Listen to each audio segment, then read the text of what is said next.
láwọn ìjọba ìbílẹ̀ nípìnlẹ̀ yìí. Ìpàdé ọ̀hún tí yóò wáyé ní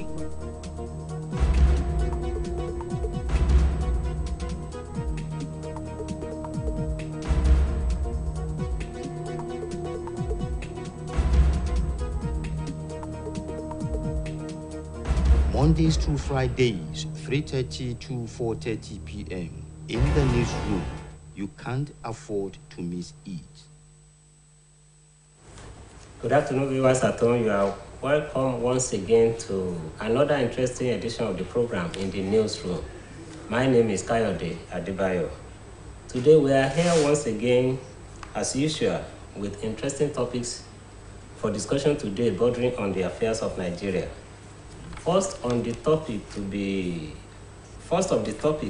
to be discussed today has to do with the reaction of the President Muhammadu Buhari to the self-determination agitators, where he was asking them, telling them to learn from Nigerian Civil War experience. And we have it this way: Buhari to self-determination agitators, learn from Nigerian Civil War. Then we are still going to discuss on the reaction by the presidency to media criticism, apparently on the activities of the current administration, maybe the way is pursuing policies regarding all those incidences that are affecting the country, particularly the issue of insecurity. Presidency to media, too much criticism may make the country worse. That is coming from one of the spokespersons of the president, Mr. Femi Adesina. Then we have another topic on our attack, whereby a concerned lawyer in Nigeria is observing that delaying prosecution of the suspect may be dangerous for the country. Our attack, delaying prosecution of suspects dangerous. That's coming from a lawyer. And with me in the house today are my regular guests on the program. Shola Ajiboye, you are welcome once again today. Yeah, good afternoon, Kayode. Yes. It's my pleasure to be here again. All right. Thank you very much.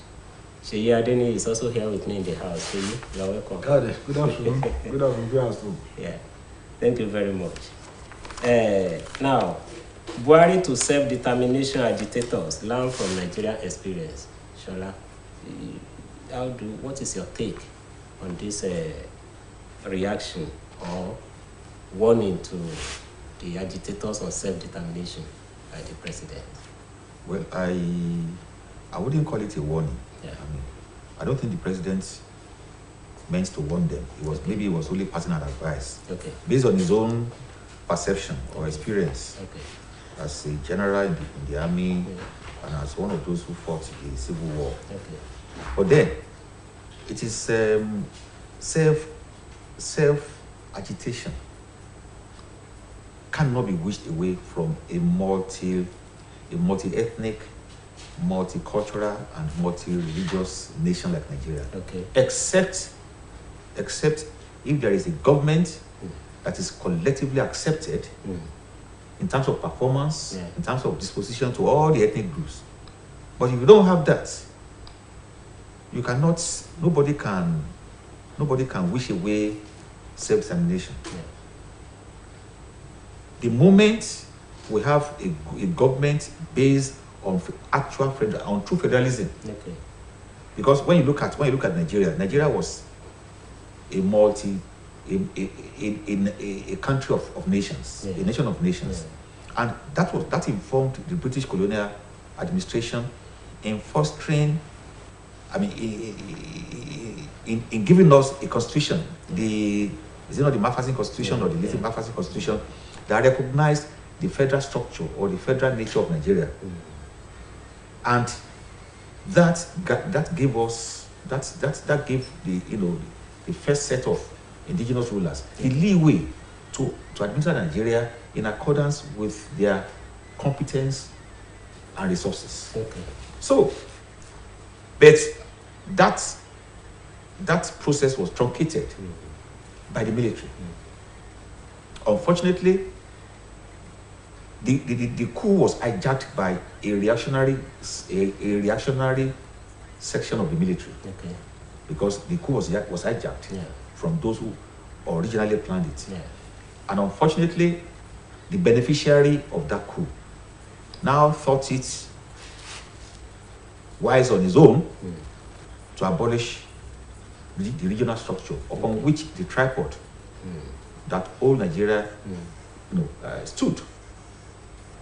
And it was because of that Nigeria continues to witness instability, political instability and all that. Gowon tried a lot to, of course, to mend it by respecting, regional structure, even though it was a military government. And of course, Nigeria weathered through the storm until, of course, the civil war. Because of the upturn of the apple cart, it led to the civil war. So, and today there are no evidences that structural defect has been corrected. So, for the president or any other person not to think of regional agitation is a lie. It's plural. We continue to have regional agitations, agitations for self-governance, as long as the structure remains what it is. Especially, look at the 1999 Constitution. Okay. This Constitution is the first, in fact, as a matter of fact, I want to describe it as the number one enemy of Nigerian Federation. The 1999 Constitution is the number one enemy of the Federal Republic of Nigeria, because it was drafted by the military who were unwilling to go, but because of their unpopularity and their total rejection by Nigerians and all other African nations, whatever, all over the world, they were forced to go. They were not willing to go. But like the proverbial masquerade, who was forced to retire to his Catholic, and he did not want to go, but he left one of his maybe his garments or whatever. That okay, I will go, but you see something. That is what this Constitution is all about. Okay. The Constitution is anti-democratic, anti-federalism, drafted by the military to sustain its hold on power. They are not there, but the military citizens are still there. Unfortunately, the democratic structure that we have inherited a constitution that is anti-democratic. And this is why the agitations continue. People have been asking, the Southwest have been asking for fiscal federalism, among other issues. If the constitution can be amended, in fact, I will prefer that this constitution is jettisoned and a return to a federally crafted constitution is made. All right. Until then, nobody can wish away regional agitation. Okay. Thank you, Shola. Seyi, Buhari to self-determination agitators learn from Nigerian civil war. What is your take on this advice? Thanks so much. I think the first thing I want us to know is that what led to that 1967 civil war. And we should not forget that the nepotistic nature of the current administration, that an apology, causes a lot of agitation. And today, people are agitating because let me use this corporation as an example. Let me divide it into three. The television unit, the radio unit, and the admin unit. And the DG of this corporation, Mr. Fulano, who has a tendency coming from the admin line. Now discover that those in the admin unit, they are enjoying. They are receiving their salaries, entitlements, and those in television and radio are just, oh God, what is our own offense? We are not getting our salaries, we are not getting our, you get it, don't worry. Promising or promise. So one day, those in the television and the radio unit, they will it will lead to a protest and agitation. Yes, they will agitate because they've been seeing their colleagues in the admin unit enjoying. And it's practically what's happening. You cannot stop people when you see that your interest is not protected, when you see that what you expect from the government is not coming from you. Take for example, before the government reopened the borders, we had it, we read it, we saw it. in the southern part of the country, the borders were closed down. But in the northern part, people are coming, bringing food commodities to their own state. And you think people will ask questions, people will agitate. So that is, and until the leader is ready to lead by example. Let me use this period as an example again. The DG, it's a person that he was once my Oga, and he's a disciplinary, very committed to his work. Now coming to office 11, 12 in the afternoon without any explanation, without any apology, without any telling the subordinates why is coming late. And one day you just see one of the junior staff just come around 1 p.m. If Oga want to challenge him, after all, you used to come late now. So if not until our leader is ready to lead by himself, I will not forget. People are clamoring for restructuring through federalism. Yeah. Yes, in 1967 I have not been born, but I read what happened. And people have been calling for true federalism and restructuring. Not until, and unfortunately, even the present government promised then, in 2015, that they will restructure the country. Because we cannot take away the fact that the country needs to be restructured. Yeah. So not until we are ready to restructure the country, and in 2014, before the coming to power of this present administration, there was a what's it called, confab, called by the former president Jonathan. People of Nigeria, let's come together. Now put your ideas together. How do we think we can move this country forward? And they came up with very good. Yes, there might be ones that are not good in those submissions, but those that are good there. And the problem we have in the country is the problem of inconsistency to follow, to follow the policy of the previous government. That is our problem. Adding if you are not playing politics of bitterness, politics of because it's not my party. He doesn't believe in that government. And we should know that in each administration, in each government, there are some policies that are good for the people. So, like that report of 2014, what stopped the country? If genuinely they are ready to move the country forward, to give good leadership, that will stop them from looking into that report, take the one that are good there, implement it, and let us. And like the report said, I still believe. Though 1999 constitution is it was not written by the people of Nigeria, it was written by some group of military officers. But nevertheless, we still have some laws that are there that are good for the people of Nigeria. So not until we're not ready to, if we cannot jettison the summary report, then let us look at the constitution as a whole. Let us try to repeat and amend where it is necessary. And once my interest. I see my interest being protected and your interest being protected.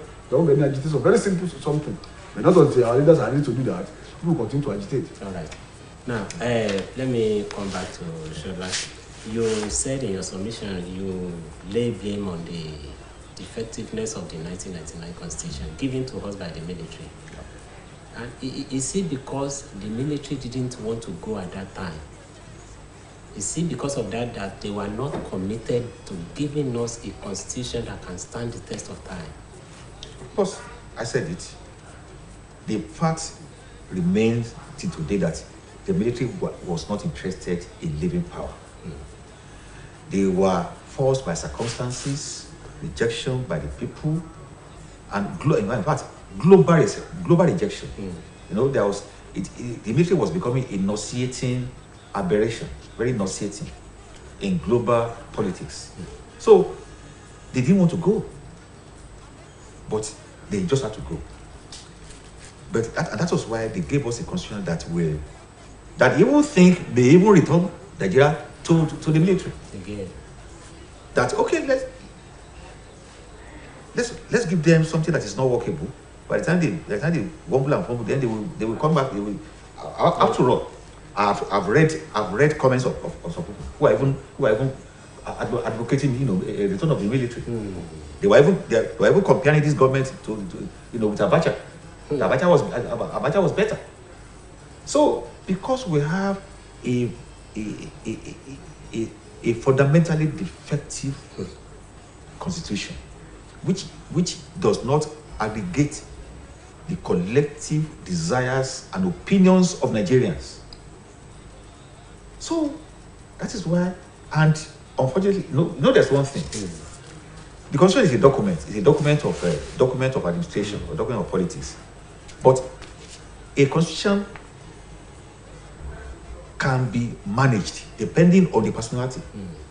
Because I know that somebody will ask me that, after all, we had Obasanjo and Jonathan, they did, at least Yaradua, they were able to, at least, because of measure of success. Yes, it depends on the person handling the constitution.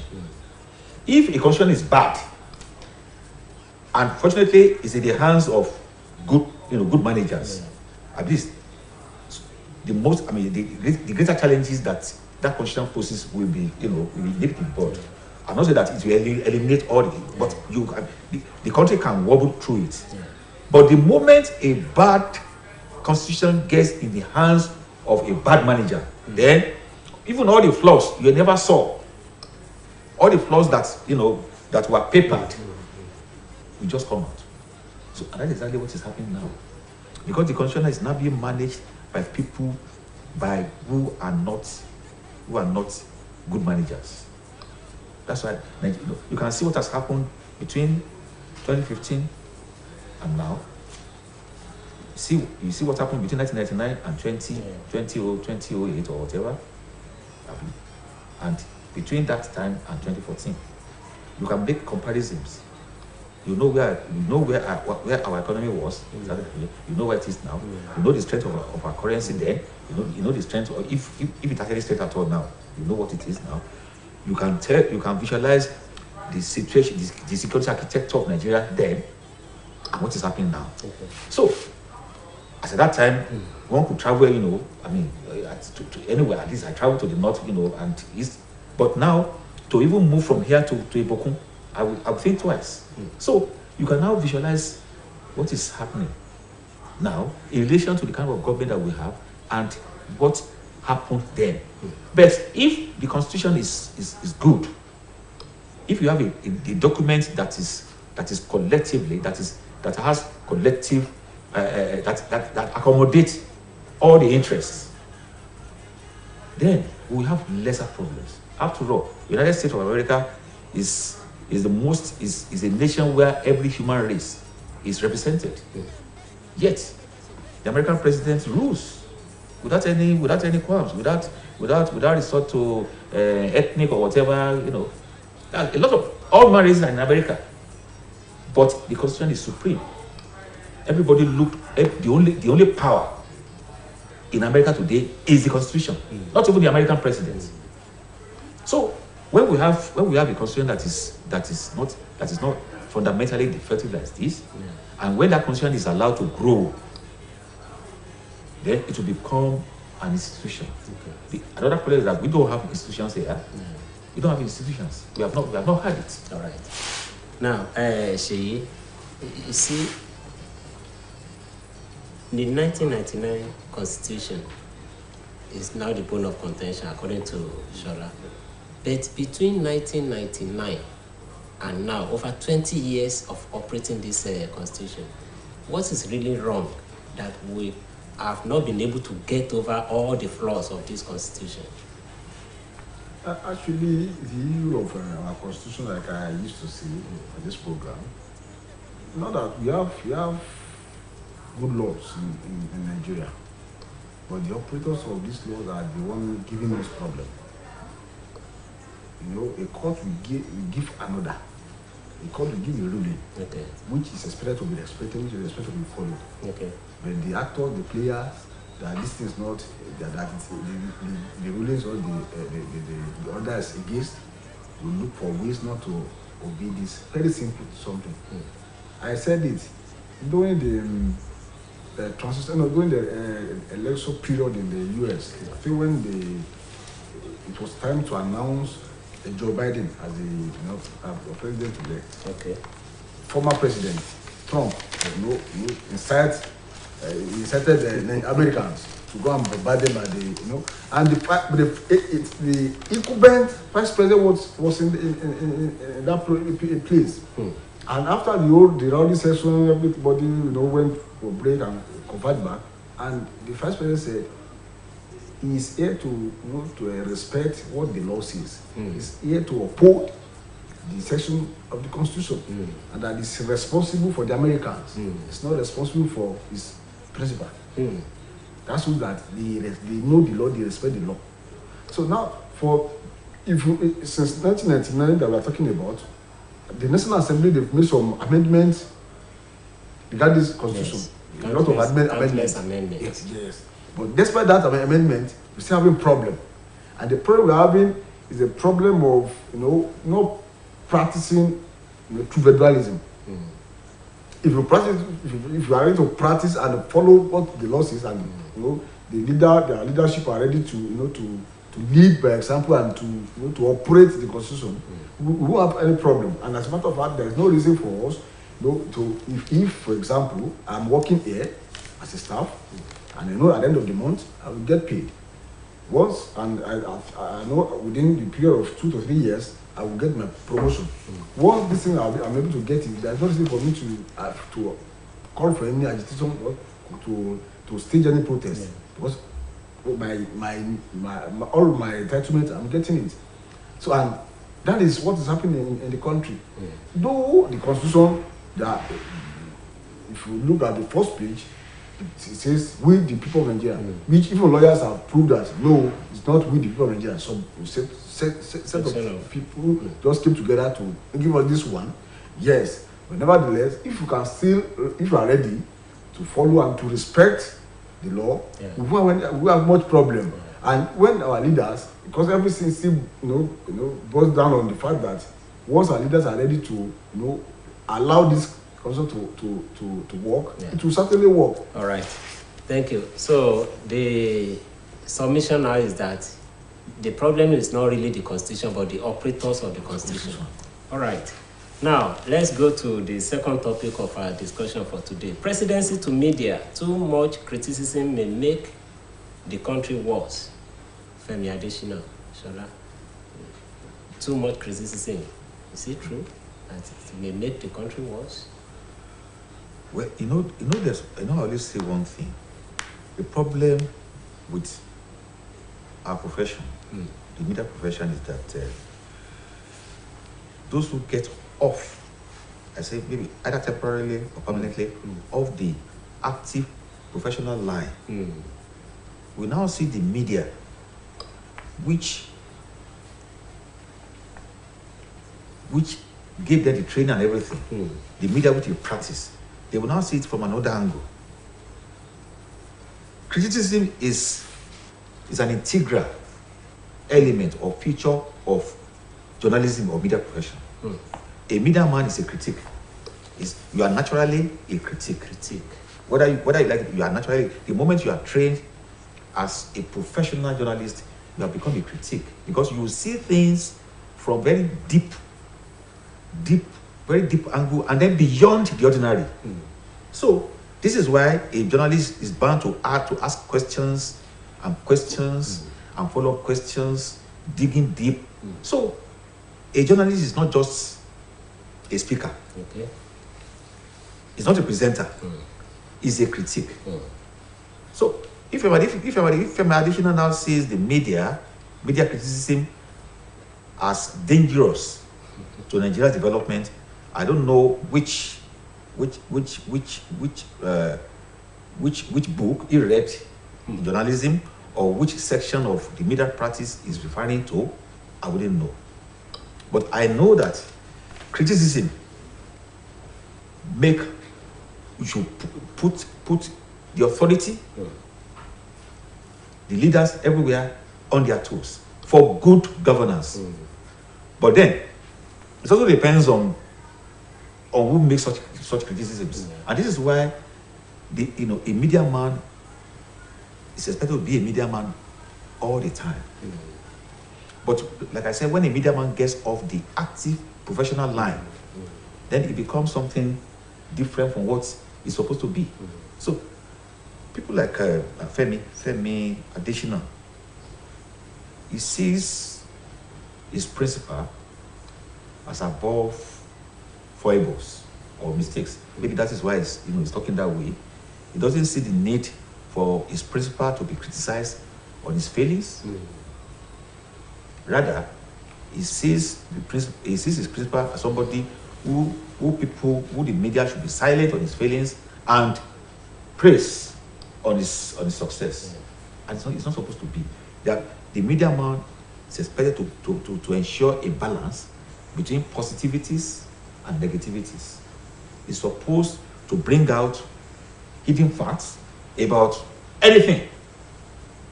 Even those you believe they are angels, the media man is supposed to dig out the Barnabas in them. That this man may not be an angel after all. The man you see as an angel may not be an angel after all. So that is the job of a newsman. It doesn't mean that he's an enemy to the person, but he's just only doing his job.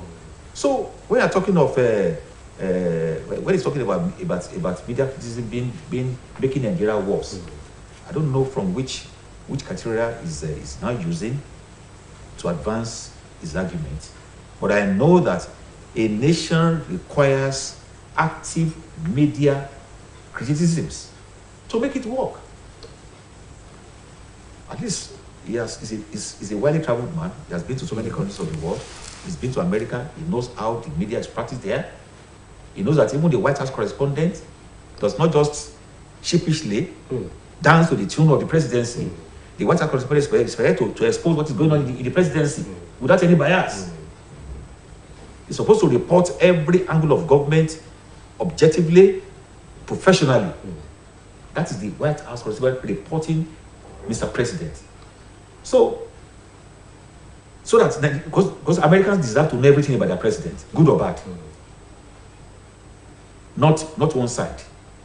So as leader, as a public servant, you are deliberately exposed to public scrutiny, criticism, and that's why they said a public officer, the president of a president, is a dustbin where every garbage is thrown at. So the job of a media person is to ensure that his principal acts on the desires, feelings, worries, and dictates of the citizens by ensuring that the voice of the people gets to the president unbiased, undiluted, unedited, and then to explain to the people what his principal is doing about it.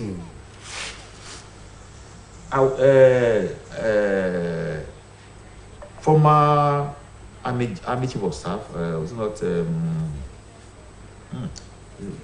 maybe Bamayo or whatever. Okay. He was, at an interview some weeks ago, he was saying that the Buhari that he knew many years ago, that he finds it very difficult to believe that it's the same Buhari that is now. That he believes that a lot of things are being hidden from the president.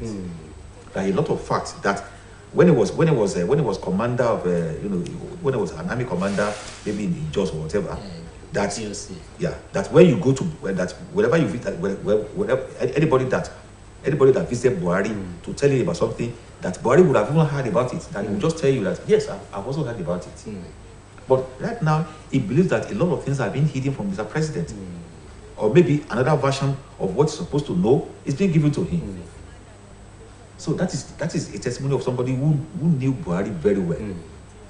So, and when you look at it, when you situate all these problems, you situate them within the confines of those handling Mr. President, either privately or publicly, shielding him from what he's supposed to do. All right. Sheyi, too much criticism may make the country worse, coming from Femi Adesina, telling the media that they are too critical of his principal. What is your thinking about this comment? Unfortunately, Mr. Adesina is someone that I love so much. I've been following for a while, even before he was appointed as the spokesperson to the president. Okay. And we should not forget that, jokingly or maybe it's true or not, former spokesperson to President Jonathan, Dr. Ruben Abati, after he left office, I think he wrote an article and he said evil spirits and also Villa. So I think I want to believe what Ruben said in that article. Because Femi Adesina is someone that I know before now, his antecedents and the way he operates, and like Agba said that an average journalist or media person is a critic, so and you should expect such.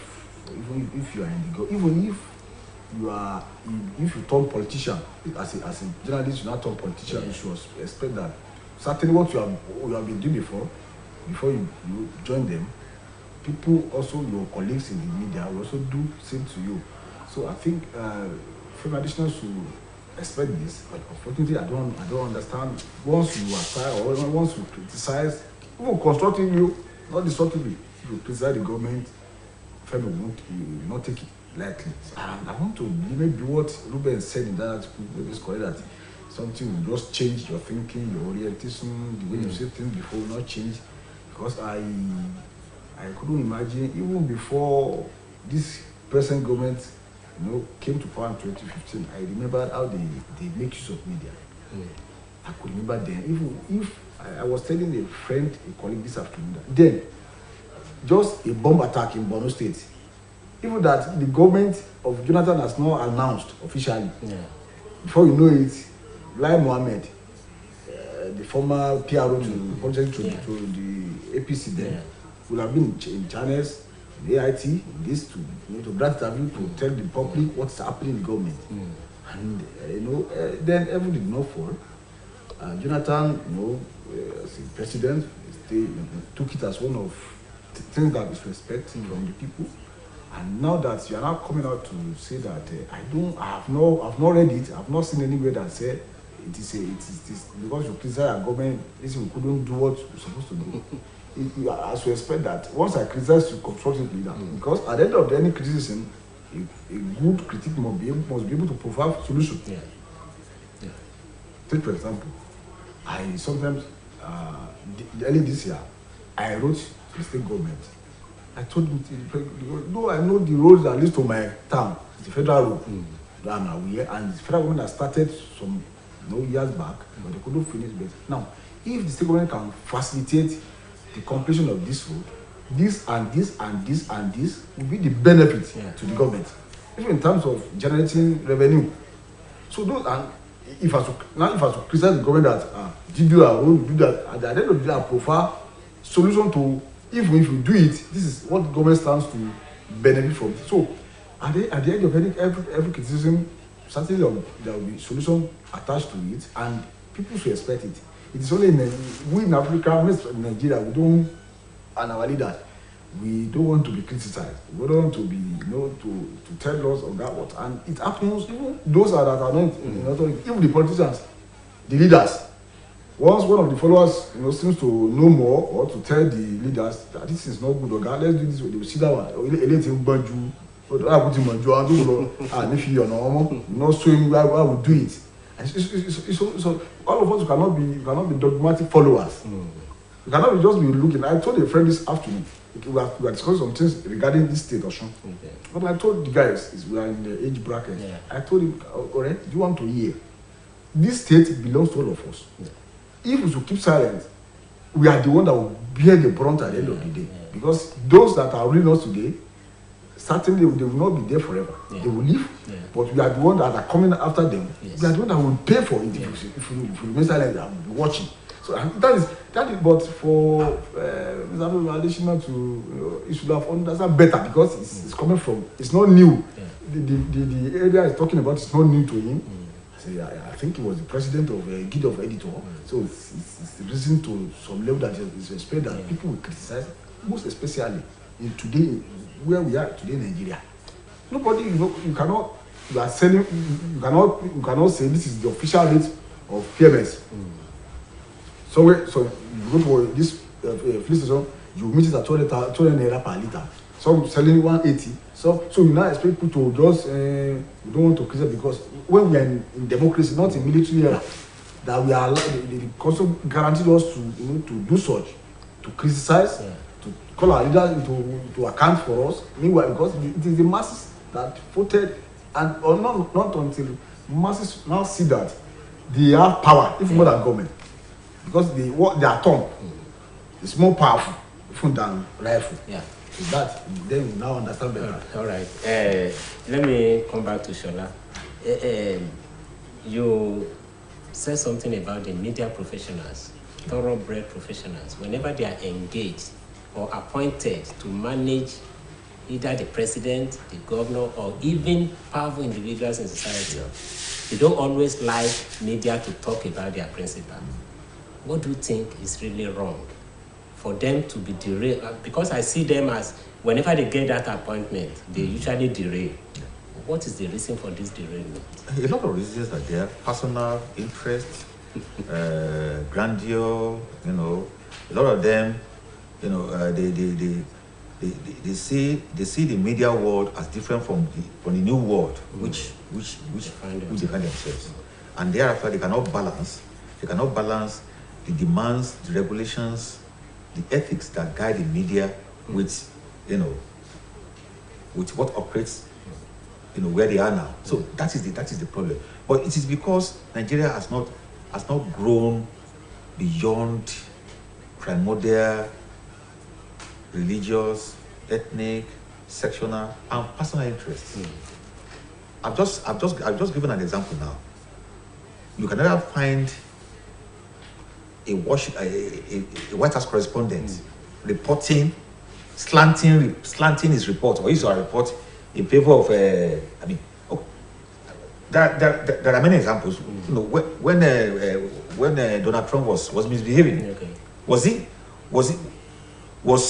shielded by his media team? No. It wasn't. The whole world knew what was going on. The whole world knew how Trump was fumbling. He was not shielded. That is what is supposed to happen in a Senate claim. But I said, because of the absence of these institutions, Nigeria has not grown beyond primordial sentiments, religious sentiments, cultural identities, ethnic identities, and selfish interests.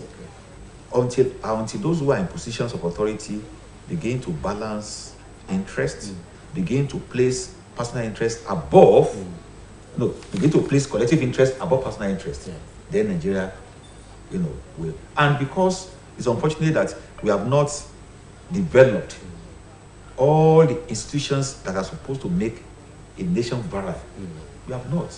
It's unfortunate. And I just hope that maybe we get there one day or whatever. But first of all, we need a good government. By the time you have a good government, if a governor is good, if a governor is performing his constitutional role, it doesn't need to fear criticism. Okay. All right. Sheyi, somebody from a professional media man with all knowledge of all the ethics, the requirements of the profession, now seeing himself being appointed to manage either the president or the governor, and now saying that the criticism of his principle is too much from the media. Do you see, what is your take? Is there nothing wrong with that person coming from a media background, now criticizing the media for criticizing his principle? One thing that we should not forget that, number one, we are African and we are Nigerian. So there is level at which we can tolerate, criticism and other things. Okay. Even if you are doing something that is bad, if you are doing something that is not right, and you don't want people to talk to you anyhow, that is, and we forget to know that once we are talking of decadence in the society, in our institution, forgetting that we are the one causing this thing. Once we allow our institution or system to run, we won't have any problem. Yes. Let me use myself as an example. Sometimes last year, I wrote a story about some of those that are in government. He assaulted another fellow, and I got the evidence, the clear everything. So now I called the parties involved. Okay. So one of the person that assaulted another person didn't react. So and I went and read the story. The second day, the man said, I lied against him, that he will sue me. But that's what we are going. Yeah. That's a particular person. If my father is a friend of mine, he's a media man. He's the one managing the person that assaulted. Okay. So I was expecting that friend of mine that to understand better when he read through the story. But he also said, no. Before I know it, they sent that the lawyer sent to me that I should retract the story I said I won't. They gave me 2 hours. I said I won't because I have all the evidence. So, but I was expecting the media man to try to talk to his principal. That okay, please, this man that I'm talking about, he said no. It was the one that even making more the case more worse than that. Because that friend will now send a friend to me that I should come and meet him. So you now take me to that person to go and pay. And I told the person that go and tell him back that he's my friend. I know very well. But to me, and he knows me very well. He knows what I can do. For this one, let's meet in court. So to tell you that we at times, as a trained journalist, we know what to do.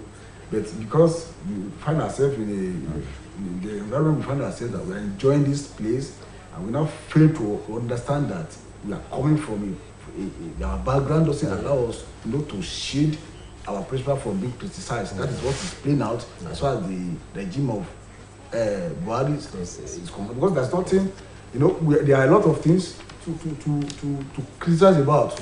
You see the hardship, the economic hardship, you see the instability, you see the insecurity. So it's bound to happen. Because if I don't feel safe, I need to shout, I need to clear out. All right. Yeah. Let's move to the third topic of our discussion. Our attack, delaying prosecution of suspect dangerous. Lawyer Shala. Delaying prosecution of suspects. Now we've heard that the suspect have been arrested. Now a lawyer is some of the suspects. Some of the suspects have been arrested. Yeah. And a comment is coming from a lawyer now that delaying the prosecution is dangerous. What is your take?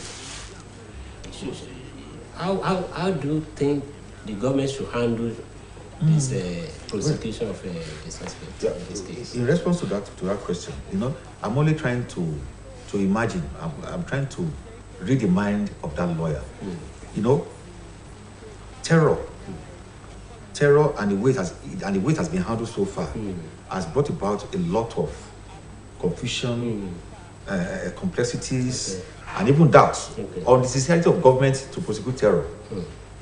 Now, how many terrorists who have been nabbed have been prosecuted? And we learned that some of them would either escape, or some of them would, maybe their cases would have either been swept under the carpet. So the lawyer is only responding to issues surrounding terrorism at the moment. That if at all these terrorists, some of them have been arrested, why can't we just charge them to court and let the law start taking its process? Because by the time their prosecution is being delayed unnecessarily, then other things we just crop up. We just creep in. So the lawyer is only responding to issues of the moment. As far as fighting terror is concerned, we have, at least you and I can see the way, not too good way terrorism is being handled. Kid gloves to some terrorists and very hard gloves to agitators. Those who are just merely agitating for self-governance, for justice, are being dealt with in a very crude way, and those who are actually in the thick of terrorism are being dealt with we keep gloves, carrot and stick. So a terror has been turbaned anemia, or maybe it's not a district head or whatever. A terrorist, somebody who has been indicted, is now a district head of an emirate.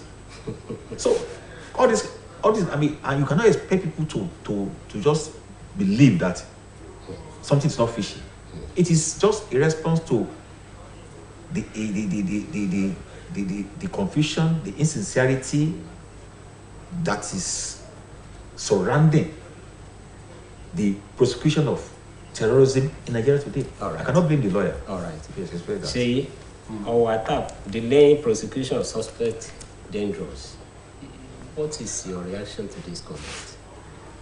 When we presently we are faced with security challenges, and the body language or the way the government was going about to prosecute or to deal with those that have been arrested, also will, according to this lawyer, that also send signals to others, the prospect terrorists, that if you should do this, this is what because it's saying once someone has been jailed, has been sentenced to death, those that have the mind of to do such, you also reverse back. So that is number one thing. But if you look back, take for example, there are a lot of hanging cases that have not been treated so far. So we want to ask now, what is happening? Let's take this case of this lady, fly officer Tolulope Arotile, that first female combat helicopter. If you look at the scenario at which that lady was killed, there was a report that it was one of his classmates, hit her with, since that time, I think the lady died July 2020, over 2 years now. And now, nothing has been heard. So we now be asking, and there's this terrorist, I forgot his name, Sokoto. We've never had anything about him again. So I'm like that. So people want to raising the kind of suspicion that what is happening. If before now we are saying that we want to know who launched the attack, the killings, because we should look at that or massacre. We want to a normal person that is that has a working conscience. We want to ask how would a living soul just wake up in the morning and plan that you are going into a religious center to go and kill people, and you kill them to know that because the only place that you can feel secure or feel as we are today is if you go to either mosque or a church now, everyone pray to my God. They are not in clubhouse, they are not in an hotel, they are not in a party. In the house of God, worshiping their maker. And someone just came in, and they killed them, and they went away. Even the church, where the church located is in the heart of and now, because we need to give kudos to our security agencies for work well done. But nevertheless, delaying the prosecution to me is sending another bad signal. All right, thank you. Shola, quickly before we round up, you cited a sample of the previous incidents of delaying prosecution. What would you like the government to do differently in this case in order to ensure speedy prosecution? A change of policy. The government has to be upfront. Has to douse doubts. Yeah. Because right now there are doubts about the ability of government, about the sincerity of this government to deal with terror. So I think Buhari has the opportunity in the remaining days of his presidency to remove that doubt or to correct it. Right now, you can see what the IG of police is doing. The way he has been sanctioning area police officers. Yes. I think it's welcome. Yeah. The presidency must change its treatment, its kid glove treatment of terrorists. Okay, thank you. Sheyi, your advice as to what government should do differently in order to ensure speedy prosecution. My first advice: if government can set up a tribunal for a election petition, and within 6 months, there must be the case must get to the Supreme Court. Okay. I want government also, if possible, to set up a special court that will give express hearing on this, because once we have cases that are not settled. It will continue. Once you have within 2-3 months, you are given a judgment maybe to go and kill or to go and sentence to death. People will control people from perpetrating this atrocity. If government can set up a special court to deal with this kind of cases, it's a common one. It's a common idea. All right. Viewers at home, this is where we are going to end it up today. Shola, thank you for coming on the program today. It's my pleasure. Sheyi, I appreciate your coming. My pleasure. Viewers at home, tomorrow is another day on a fresh edition of the program in the newsroom. Until then, when you meet another of my colleagues on the program, I am Kayode Adebayo saying bye for now.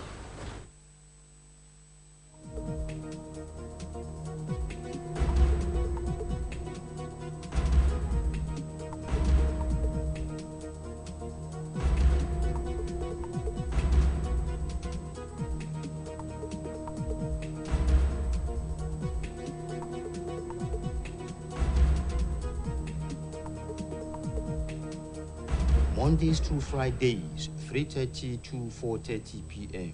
In the newsroom, you can't afford to miss it.